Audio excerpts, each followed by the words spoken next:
pessoal, meu nome é Suzana Mag, trabalho na área de Pedagogia e Letras e vim aqui dividir com vocês algumas ideias sobre a questão da direita e da esquerda na educação.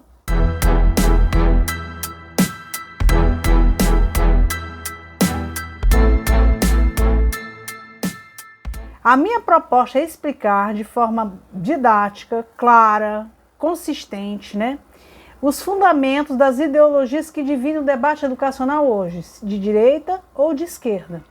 Então, nesse vídeo agora, nós vamos identificar o que exatamente é direita e o que é esquerda,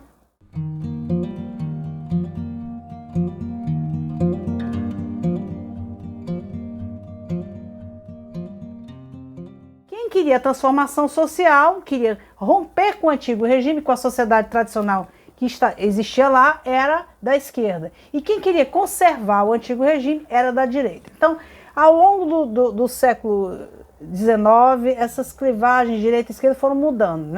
Para o lado da esquerda, quem quer transformar a sociedade em nome de que valores? Igualdade e liberdade, que são, por sinal, valores difundidos na época da Revolução Francesa e que se transformaram, vamos dizer, no patrimônio, na memória política do Estado Democrático de Direito, vamos dizer isso. Só que foi apropriado também por movimentos de cunho marxista-leninista ou marxista não leninista, mas marxismo num variado espectro. Então você tem um contínuo em que o indivíduo pode se situar mais ou menos no meio, no centro, ou mais para a esquerda, ou mais para a direita, conforme ele vai valorizando mais, enfatizando mais os valores da igualdade e liberdade ou os valores da tradição.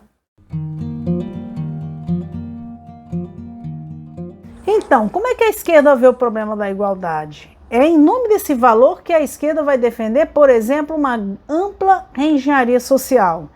Então aqui se tem uma ênfase de uma concepção aritmética da justiça social através da repartição igual de benefícios. Como assim? Se alguém é rico é porque alguém foi expropriado. Se alguém é instruído porque alguém deixou de ter oportunidade de estudar. Então essa conta aritmética faz abstração, por exemplo, de processos históricos longos que geraram essas diferenças. E de uma forma muito simplista, busca-se remediar esse problema, responsabilizando inclusive de forma implícita, moralmente, aqueles que têm atualmente mais acesso aos bens. É como se eles fossem responsáveis. Isso ocorre no nível, inclusive, dos relacionamentos sociais e afeta até a inserção dessas pessoas nos campos profissionais, hoje em dia. Como se um indivíduo branco atualmente fosse culpado num processo de escravidão que transcorreu há 300 anos. Então há, de certa forma, uma utopia que pulsa lá no fundo de que exista uma sociedade que consiga generalizar todos os benefícios e bens e atributos estejam ao alcance de todos. E isso na verdade, só pode ser compreendido como uma utopia, um lugar que não existe. Porque nem nas sociedades tribais e no socialismo real foi eliminada a estratificação social e a distribuição desigual de benefícios ou de acesso à instrução ou à fortuna. No fundo, o que a esquerda tem é uma repulsa ao capitalismo como um sistema que mais teria estabelecido a desigualdade social. Só que esse ponto não é verdadeiro. Embora o capitalismo seja um sistema social problemático, como todo sistema social, ele não foi o que mais estabeleceu desigualdade. Se a gente observa para o passado o que existia na Idade Média ou na Antiguidade Clássica, eram sistemas muito mais violentos e que estabeleciam estruturas sociais muito mais rígidas, com nenhuma ou pouquíssima possibilidade de mobilidade social em relação ao capitalismo. O capitalismo, inclusive, foi o que estabeleceu a possibilidade de mobilidade social mais ampla e o próprio discurso e a expectativa do indivíduo fazer o seu próprio destino, de o indivíduo assumir uma posição social em função do seu próprio esforço. Se isso não corresponde à realidade, isso é pelo menos passível de ser defendido à plena luz do dia, coisa que na Antiguidade Clássica, na Antiguidade Oriental e no feudalismo não era sequer possível, Além desse problema, dessa repulsa contra o capitalismo, há no fundo do pensamento da esquerda, nessa esquerda que se coloca ao longo desse século XX, conturbado século XX, uma visão profundamente negativa em relação ao poder. É uma premissa inconteste, mas que está lá, né, totalmente consensual nos pensadores de esquerda, a ideia de que todo poder é uma dominação, que todo poder é negativo, né? O poder de um homem sobre outro, o poder de um gênero sobre outro, o poder de uma civilização sobre outra, o poder de uma classe sobre outra. Todas as formas de poder são consideradas negativas. E há um anseio por um mundo sem o exercício do poder. Ou, na verdade, um mundo ou de pura igualdade, de puro exercício da liberdade. Ora, nem o estado de natureza, ele é um estado de liberdade e de igualdade. É só observar como as cadeias alimentares se colocam. O estado de natureza não é um estado de liberdade. Está-se ali completamente subjugado ao determinismo das leis da natureza. Né? Não há, inclusive, consciência de si. E no campo da sociedade e da cultura, nunca existiu sociedade em que não existisse estratificação e distribuição desigual de benefícios. Mesmo nas sociedades tribais, existiam postos, cargos determinados, aos quais nem todos tinham acesso, e haviam distinções pré-estabelecidas em relação a papéis de gênero. Então, as sociedades não são, vamos dizer assim, afáveis, agradáveis, elas não são um passeio no bosque. São, na verdade, estruturas muito contundentes, às quais o homem tem que se adaptar e aprender a lidar com elas no sentido de sobreviver da melhor forma possível. Essa utopia de que é possível viver dentro de uma estrutura social ou dentro de um estado de natureza que não seja compressivo, que não seja submetido às relações de poder, é uma total utopia.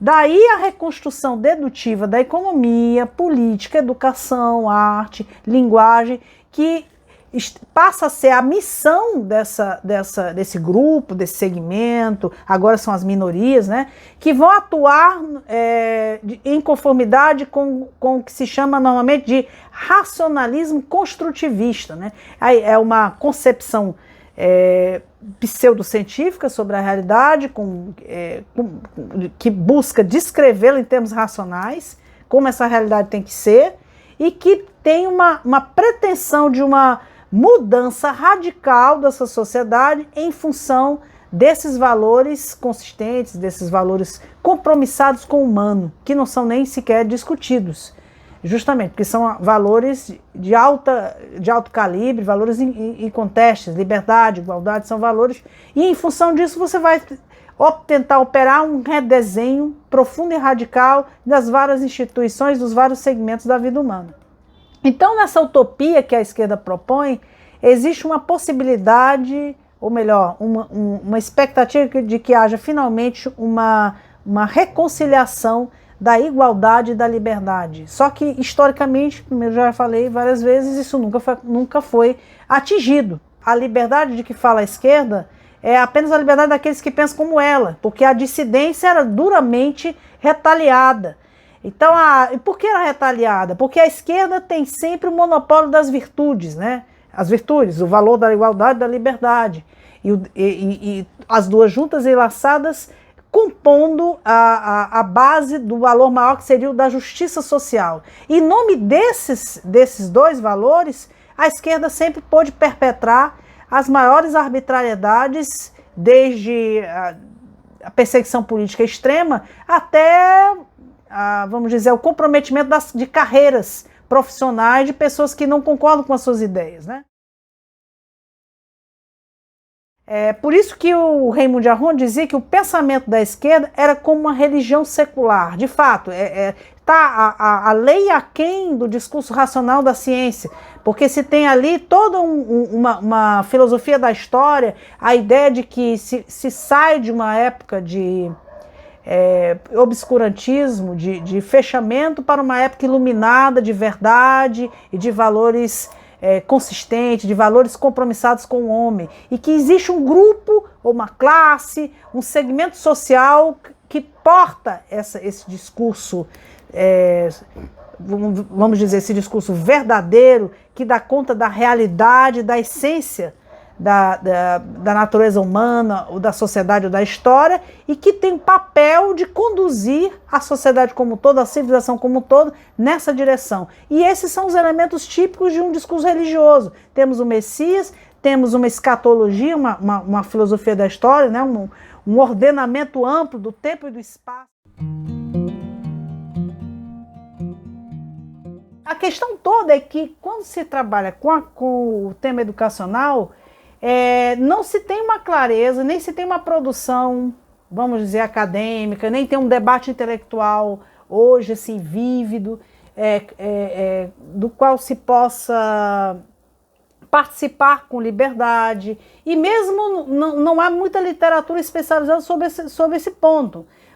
O que define uma corrente pedagógica como sendo de direita ou esquerda? Da mesma forma que lá na Revolução Francesa existiu, no momento da Assembleia Nacional, essa diferença entre aqueles que queriam conservar e aqueles que queriam transformar, essa mesma diferenciação vai acontecer também, a meu ver, no pensamento pedagógico, né? Ou em relação às ideias educacionais, que seria o pensamento pedagógico, né?